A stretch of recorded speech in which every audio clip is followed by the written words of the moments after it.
안녕하세요. 건행정보통입니다. 오늘도 시니어와 중장년층을 위한 가장 중요한 정보를 준비했는데요. 시작하기 전에 구독과 좋아요, 알림 설정을 눌러두시면 앞으로도 최신 복지와 연금 소식을 누구보다 빠르게 받아보실 수 있으니 꼭 챙겨두시고요. 오늘 말씀드릴 주제는 바로 이재명 정부에서 추진 중인 기초연금 40만 원.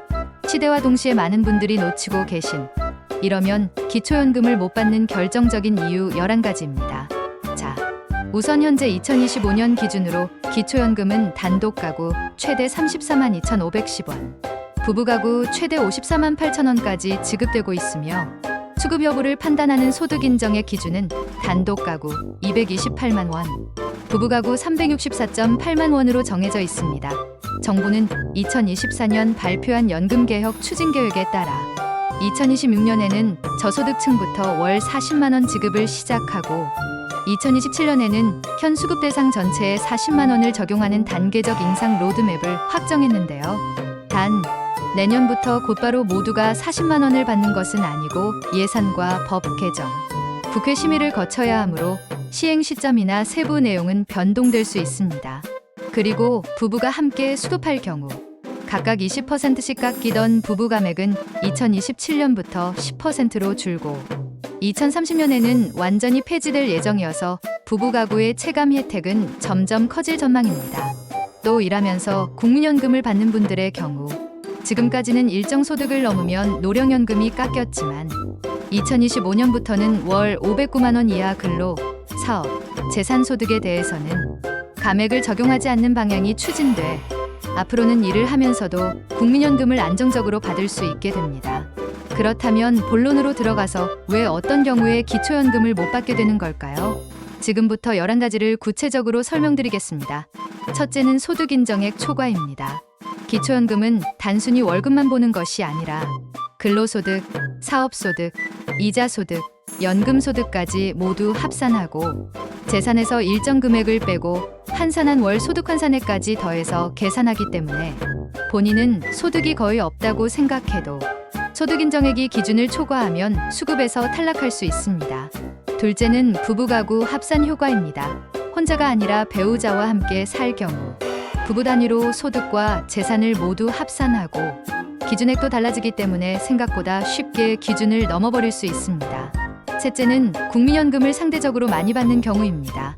기초연금은 국민연금과 연계해서 일정 금액을 깎는 제도가 있는데 이를 연계감액이라고 합니다. 다만 이 제도는 불합리하다는 비판이 많아 현재 폐지나 축소가 논의되고 있고 정부도 긍정적인 방향으로 검토 중이니 앞으로 변화 여부를 주시해야 합니다. 넷째는 금융자산이 늘어난 경우입니다. 예적금 만기, 주식 매도, 가족 간 고액 계좌이체로 인해 갑자기 통장 잔액이 늘어나면 금융재산이 평가되어 소득인정액이 오르고 이로 인해 탈락할 수 있습니다. 다섯째는 부동산 등 일반 재산의 환산액이 큰 경우입니다. 본인 명의 주택이나 토지, 차량의 가액이 크면 기본 재산액을 빼도 환산액이 크게 잡혀 기준을 초과하게 됩니다. 여섯째는 무료 임차나 무상거주입니다. 자녀 명의의 집에 무료로 살고 있는 경우 주거 이익을 소득으로 간주해 계산하기 때문에 실제 소득이 없더라도 탈락할 수 있습니다. 일곱째는 국내 거주 요건 위반입니다. 기초연금은 대한민국 국적을 가지고 국내에 거주해야 지급되는데 장기간 해외에 체류하면 지급 정지가 될 수 있습니다. 여덟째는 연령 요건 미충족입니다. 만 65세가 되어야 신청할 수 있으며 생일이 속한 달의 한 달 전부터 신청이 가능하지만 그 이전에는 받을 수 없습니다. 아홉째는 신청조의 원칙을 놓친 경우입니다. 기초연금은 반드시 신청해야 받을 수 있고 신청한 달부터 지급되므로 늦게 신청하면 이전 달은 소급이 불가능합니다. 열째는 서류와 동의 누락입니다. 배우자의 금융정보 제공 동의, 임대차 계약서, 부채 증빙 등 필수 서류가 빠지면 지급이 지연되거나 반려될 수 있습니다. 11번째는 변경 신고 누락입니다. 수급 중 소득이나 재산의 변동이 생기면 이를 신고해야 하는데 이를 누락하면 나중에 환수나 정지가 될 수 있습니다. 여기까지 들으셨으면 내가 해당되는 부분은 없는지 꼭 점검해 보시기 바랍니다. 그러면 어떻게 준비해야 할까요? 첫째, 복지로 모의계산기를 활용해 본인의 소득 인정액을 미리 계산해보고 선정기준액을 초과하는지 확인해야 합니다. 둘째, 주민등록등본과 가족관계증명서를 통해 가구 유형을 확인하고 사실혼, 별거 등의 특수 사정이 있다면 사전에 상담을 받는 것이 좋습니다. 셋째, 가족 간 고액 이체나 현금 입금이 있었다면 금융자산으로 잡힐 수 있으니 신청 시점을 조정하거나 내역을 정리해 두시는 것이 필요합니다. 넷째, 전월세 계약서나 부채 증빙을 미리 준비하고 무료 거주라면 해당 고시 기준에 따라 소득으로 반영될 수 있다는 점을 인지해야 합니다. 다섯째, 해외 체류 계획이 있다면 국내 거주 요건에 위배되지 않도록 미리 확인해야 합니다. 여섯째, 매년 달라지는 기준연금액과 선정기준액을 캘린더에 표시해 두고 변동될 때마다 다시 모의계산기를 돌려보는 습관이 필요합니다. 일곱째, 부부가맥 축소와 폐지 일정을 체크해 유리한 시점에 신청하거나 재신청을 활용하세요. 여덟째, 국민연금 재직 감액 완화 규정을 확인해 일을 하면서도 국민연금을 안정적으로 받을 수 있는지 점검하세요.